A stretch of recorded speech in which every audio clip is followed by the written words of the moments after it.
All righty. Speaking of covering Tutti Frutti, it's time for us to cover the Tutti Frutti activities on SmackDown on December the 6th. They're all just nuts over there. They're all just lunatics. They were in Minneapolis at the Target Center. Great looking crowd. I do not remember if I heard the attendance called, but it looked nice on television. But again, this is a show where not a lot happened that was of any great interest, and then you got the high points that'll do you for 45 minutes or so. But the start of the program was the Survivor Series recap, and then they did an injury update. They should have called it the body count. On the men's War Games match, 3 guys out of the 10 guys in the match are injured and out indefinitely. Bronson Reed, Tonga Loa, and Jimmy Uso. And for 3 different reasons, but again, Brian, if only there was someone perceptive enough to say, Bronson Reed is a great talent and they're really getting him over. But a guy that size, that weight, you got to watch the stuff that he does because it will take a toll on your joints. If only someone might have uttered those exact words. What, about a week ago on this program? And now they played the footage when he came off the top of the cage and splashed what's he through the table. He broke, well, they said at various points, broken foot and ankle injury. It may be both. Because did you see the video they slow-mo'd and put... Yeah, I wish they didn't show that. That was rough to see. Well. Oh. Hey. The x-ray was enough. That's approximately what... Stacy had an ankle injury how many years ago? I don't want to reveal a woman's age. It was a long time ago at the independent wrestling show where her ankles turned sideways like that. Hers was actually a little more sideways. But point is, she's got like 5 pins in the fucking thing. They said he's out indefinitely and is going to undergo surgery, or maybe already has undergone. But boy, he didn't need to come off the top of the cage at 400 pounds or whatever he is. Did he hit anyone, or was that when someone got off the table? No. He splashed whoever he was supposed to take out. I think he splashed him through the table, didn't he? As we're talking about, I don't remember. we're thinking of when Punk saved. Yeah. Well, but who was that? Was that Bronson? It may have been. I don't fucking know.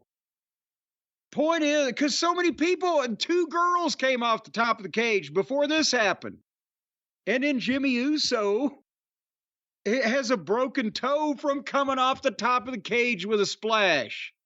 Because where do you land when you're splashing? Your toes are going to hit.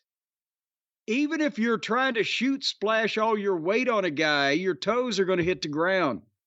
And that happens on these high altitude splashes, more than sometimes you hear about is, my fucking toe.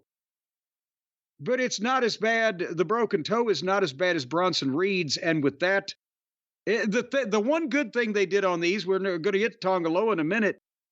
They showed the x-rays. They showed where the injury took place or I think in Tonga Loa's case where they wanted you to think, but they showed the x-rays of the injuries. It's good for the business.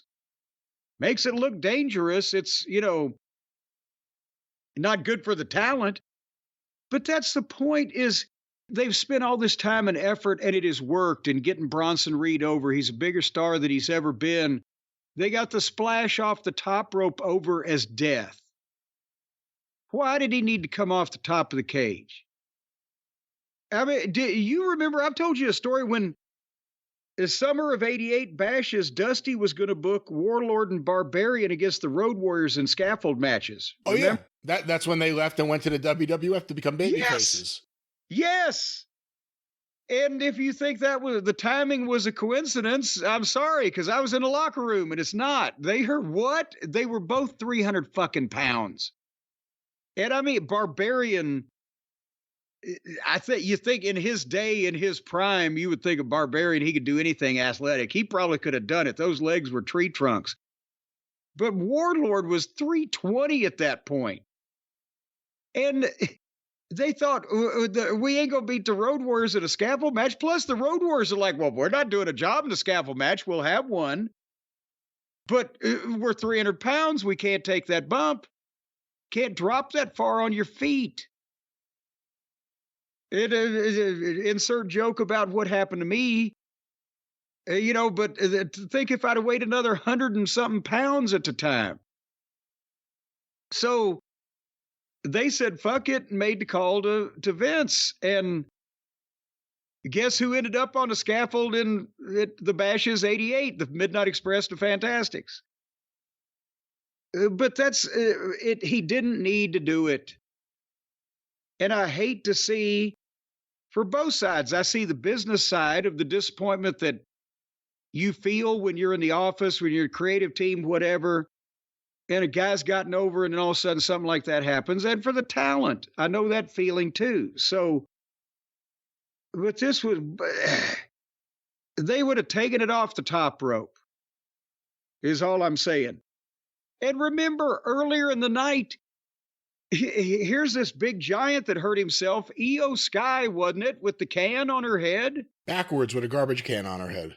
But now it was okay. Covering half her body on her head. Covering half her body. Well, it was a bright purple can. I'm sure it was probably custom made. It didn't look like they just painted a regular garbage can. They probably padded the inside. Maybe they had handles for her to hold on to so it didn't move around anywhere. An apparatus to put her head into.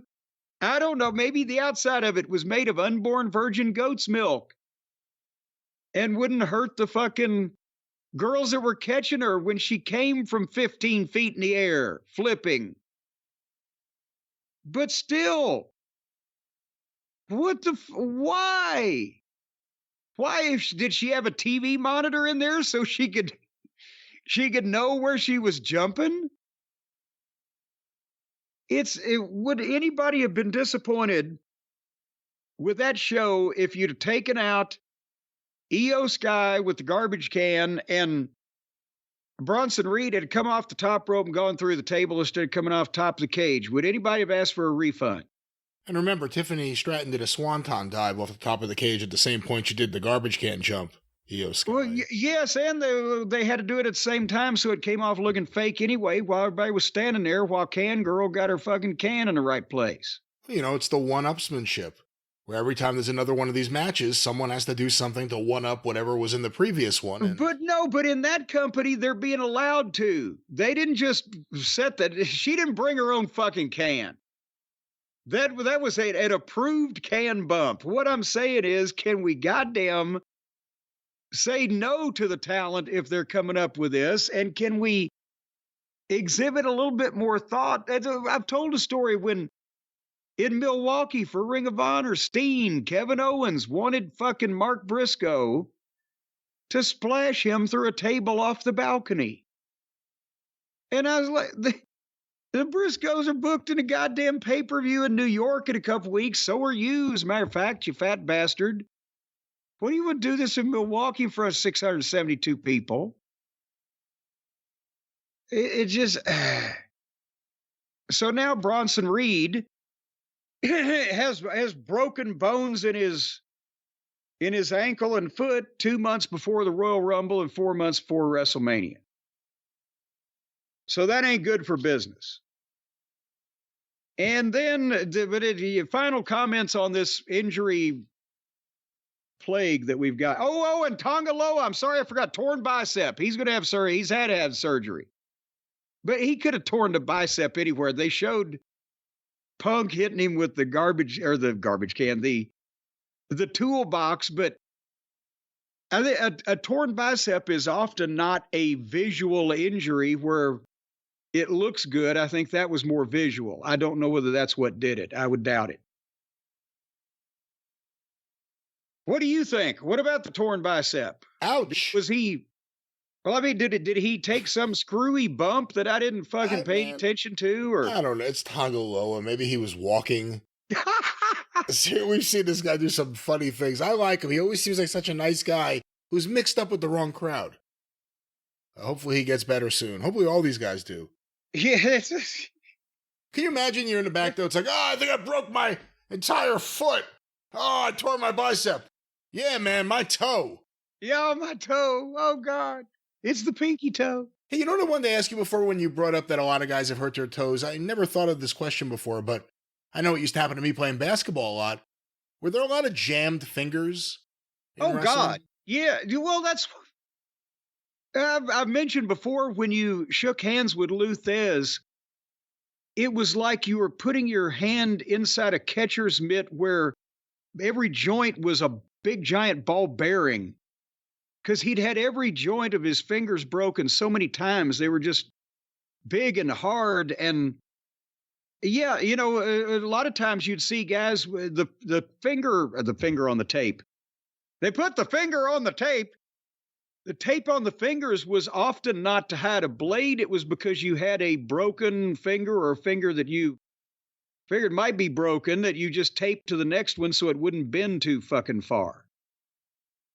So that was common. I mean, now, you know, they have people to check it out and everything, but in those days, a finger or a toe, you just taped it to the next one and didn't really say too much about it. But it would hamper the guys that wanted to. Flair had a bad finger one time and he couldn't fucking chop it. It was driving him crazy. But anyway, speaking of a bad finger, they gave us the finger with the first talking segment because it was Cody plugging Saturday night's main event against Kevin Owens, and then Chad Gable interrupted. And remember when we thought that they were turning him, getting him away from Otis and Tozawa and Model Girl, and he may be going to be a serious, you know, upper level type fucking guy because he can work his ass off. What an athlete. And now he's got two more useless guys and another fucking bland girl. And they're back in the upper middle. I know that they wanted a TV match so Cody could get a good win, and this guy's, you know, an excellent worker. But I fast forwarded through this whole deal because I just didn't care. And by the time it was over, we were 18 minutes in the fucking show.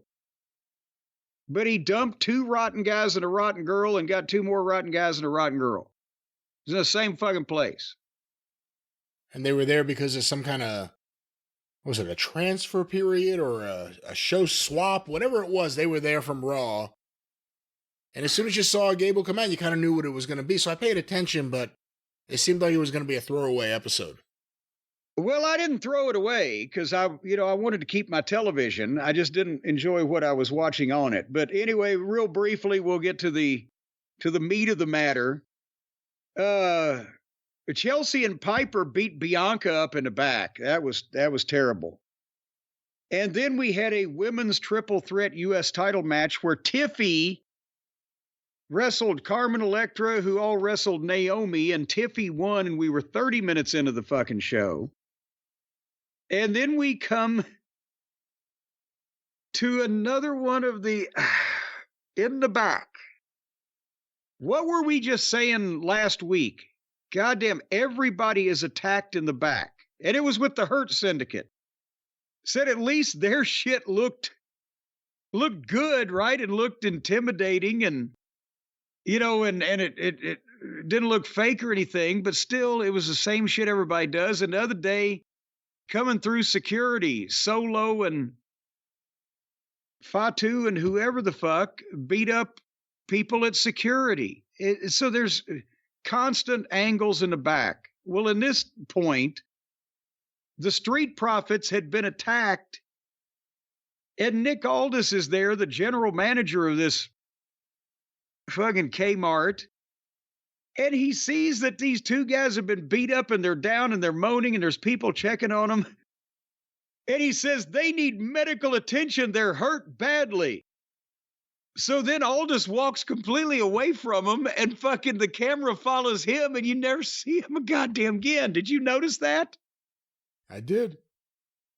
And the camera follows him as he sees, I'm sorry, as he sees the Motor City Machine Gun, Shelley and Sabin, and old Johnny Sameface, Gargano. They're standing there talking to each other, and he sees them. Well, the Prophets can't wrestle, and Gargano says, "Well, we could step in." And so I guess Aldous is thinking, well, you can't grieve forever. These guys may be permanently paralyzed, but we got to have a fucking match. Okay. So again, the camera leaves. It gets so commonplace. I guess even the cameraman is bored by people being attacked in the back. But these guys are down with potentially career-ending injuries. We don't know. They got a goddamn hot sauce suppository, whatever the fuck. But the camera follows Aldous 20 feet down the hallway so he can give their match away in the next 45 seconds. I just found that funny. Please don't penalize me for that. No. I think it is funny. I think Aldous does a good job at all these situations, too. As funny as that sounds. Well, yeah, he doesn't give a shit. He's like, 2 more of these fucking clowns got jumped in the back. Hey, I paused the TV in the background on the news. The headline. Drones? Raygun the musical pulled after breakdancer calls in lawyers. Oh, I saw this. So apparently there's something going on I have to follow up with. But they were going to make a musical about the whole Raygun experience, her dancing in the Olympics and the controversy or whatever, and her lawyers have put the kibosh on that. And apparently they've got some kind of baby face, reasoning like, well, we don't want other people subjected to a potential mockery and whatever. But and it's always accompanied by the picture of her doing the kangaroo thing. Yeah, I mean, how could that not be mocked everywhere? I mean, we'll see what happens. Raygun, maybe they have to change it. Baygun, the musical.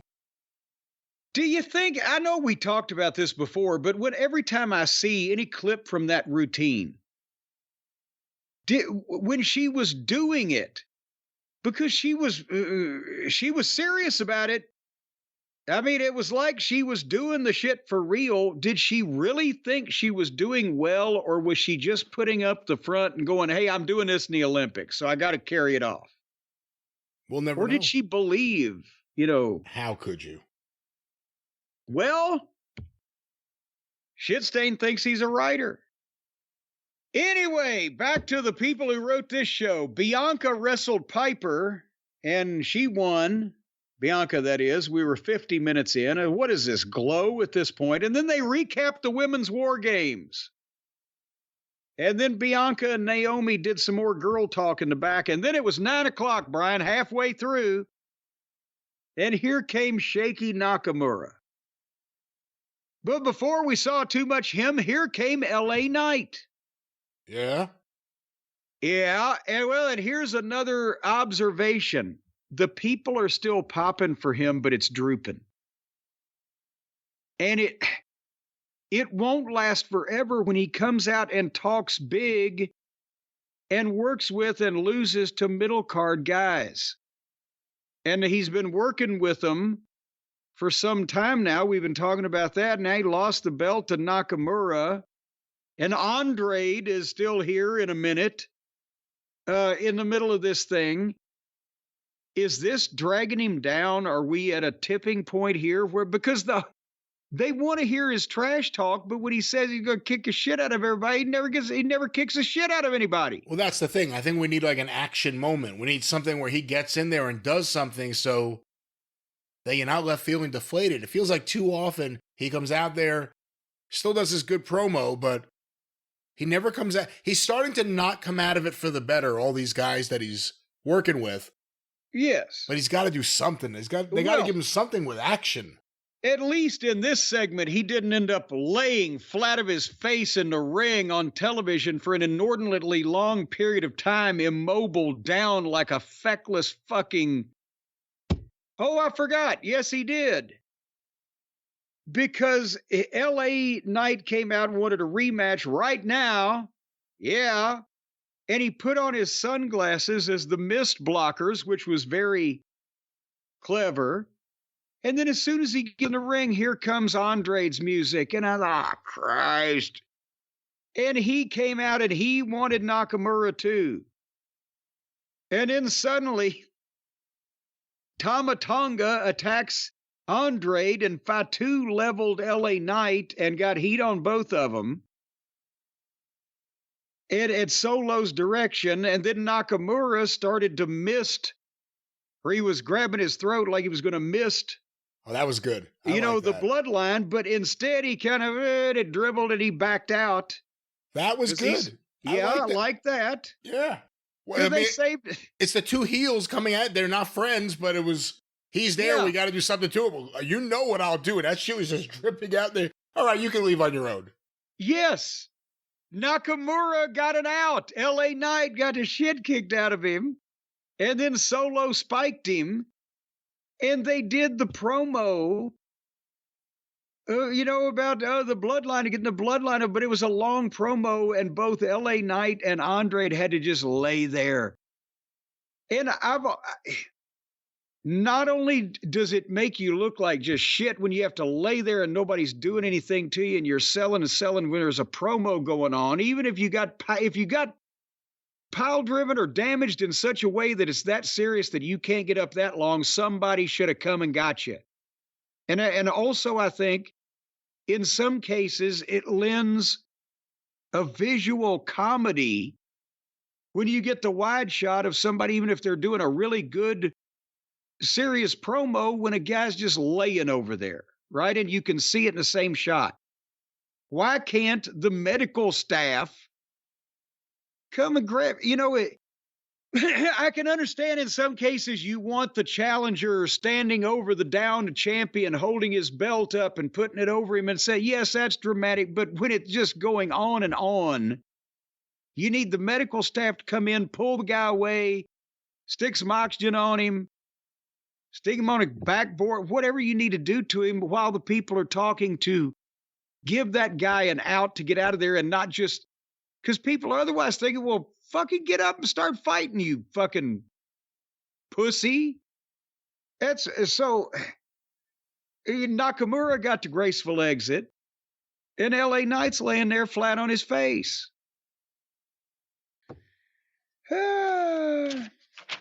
Anyway, did you like where Kevin Owens invited Michael Cole out to come and interview him in his car? I thought it was all right. What did you think? Does the camera only work in his car? This time the premise was he keeps coming to the building and they won't let him in. So now he's not even going to try to come in. Well, in that case, why couldn't he be in his hotel room on his live telephone fucking video hookup? Is he driving from town to town in the same car?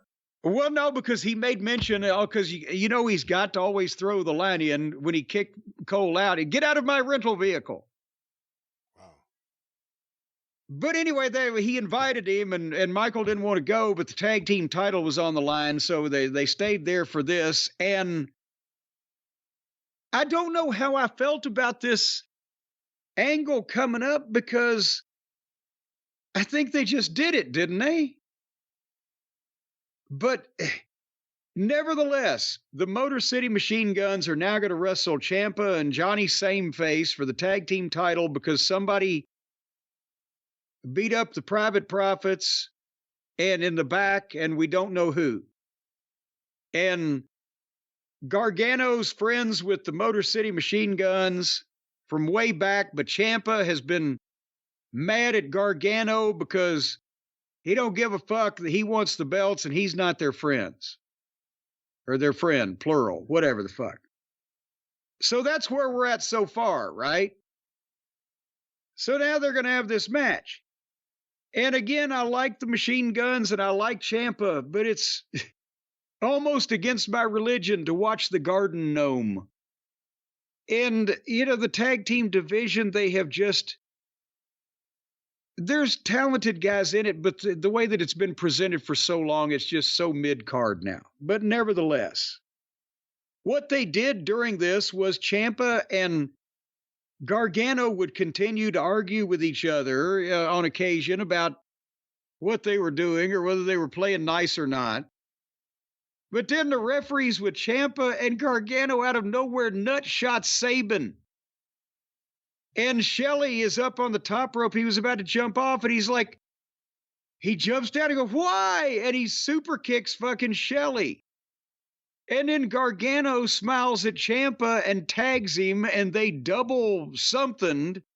Sabin, 1, 2, 3, they're the new champions. Gargano turned heel on his friends, but he'd been arguing with his partner. Okay, I didn't see this one coming, but didn't they just do that with the New Day last week? Yes. I mean, not the same way, but the same thing where they were teasing a long-time split, and it turned out they both went heel. Yeah, so this was almost AEW-like. Is like, can't you at least, what is the proper waiting period after a man turns on his, fucking opponent before you're allowed to do that again on I don't know, but it was the same fucking week. Almost the same thing in concept.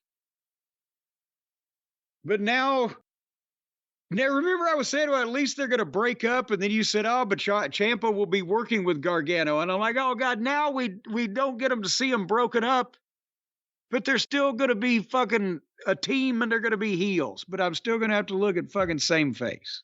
And I'm sure when the Street Profits get up, they're going to want some revenge. That would have been a good segue to a spot if we had a sponsor that sold revenge.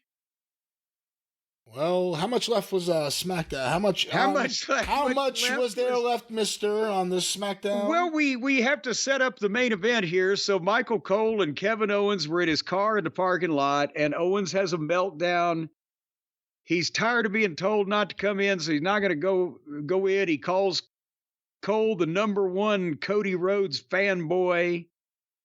And he's bitching about Roman and Cody. And he has the meltdown about everybody choose to be Roman's pawns. Cody was my friend, and he stabbed me in the back.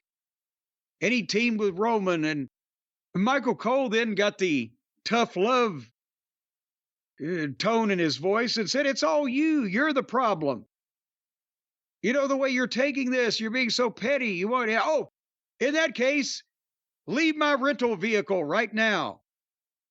And Cole gets out of the car, and he rolls the window up on him, and he pulls out, right? So Kevin Owens has pulled out of the parking lot. And now we've got the main event is Cody versus Chad Gable. And this is honestly, I mean, they're both professionals. Gable's a great worker, but Ric Flair versus George South for 15 minutes would have been good too on TBS, but they never did that. Because Gable's been presented as, they tried for a minute to make him serious, and he's been back in the goof category. But they're so hot now, they don't need to do anything else. So we got a wonderful match between Cody and Gable for 15 minutes. And Cody won with the Crossroads 1, 2, 3. Wonderful bump by Gable. But in the process, Cody is selling his ankle. It is with Cody again. He not only sells with his body, he sells with his face, with the vacant stare. Sometimes he looks like he's out of it. But he's selling his ankle. Gable had taken his boot off and ankle locked him and blah, blah, blah. And as he's sitting there, he's the victor, but he's still down. Owens is in the ring all of a sudden, and he starts getting heat on the ankle. And he's stomping it, and he's kicking it. And here come the referees and the agents, and they're trying to hold him back. And then Cody gets back up, and we get a big fight with them. So basically, we get, in this 2-hour show, about every 30 or 40 minutes, we get a couple minutes. Oh, shit, look at what's going on. And then it settles back down. But that's the way they went off the air. And Cody and Owens for a Saturday night's main event match, I think, is going to do well. And I think people are going to watch it. Now let's hope Jesse Ventura shares his real thoughts. Oh, good Lord. How old is Jesse Ventura now? He's got to be in his mid-70s. Hold on. Is he still quick, or is Father Time slowing him up a bit? 73. Well, He's not as older than, he's only 10 years older than me. Look at the fuck him. He's not who he was then, 40 years ago, but I think he's still relatively quick. The problem is he up to date on any of the storylines, and how much has he been able to really get caught up on? No, they'll have some notes for him in a little brief production prep session just for him, I'm sure. Here, Jesse, here's what we wrote for you to make you happy and look good. But he looks, the last time I saw a clip of him, he looks fucking old. Like older than 73 old. Was that just a bad day? Well, he's got a look. But, he's 73, he's a governor, and he's returning to Saturday night's main event. Move over, Dick Ebersol. It's Cody versus Owens. Did you see on Twitter, somebody tweeted a recent clip of Iggy Pop shirtless on stage with the caption, Jericho's just got to quit? Oh, that's not fair. I like Iggy Pop. Don't do that. Oh, boy, but have you seen? He looks like he's about to pop. How old is he? I don't know. Does medical science know how old Iggy Pop is? Iggy's got to be around Jesse Ventura's age. Iggy. Oh, he's got to be older than that. 77. I was going to say. And having lived a hard life and with no shirt on and can't stand up straight with a pot belly and skinny at the same time. You know what? You're lucky it's just the shirt. A few years back, it would have still been the pants, too, at some point in the show. Ooh.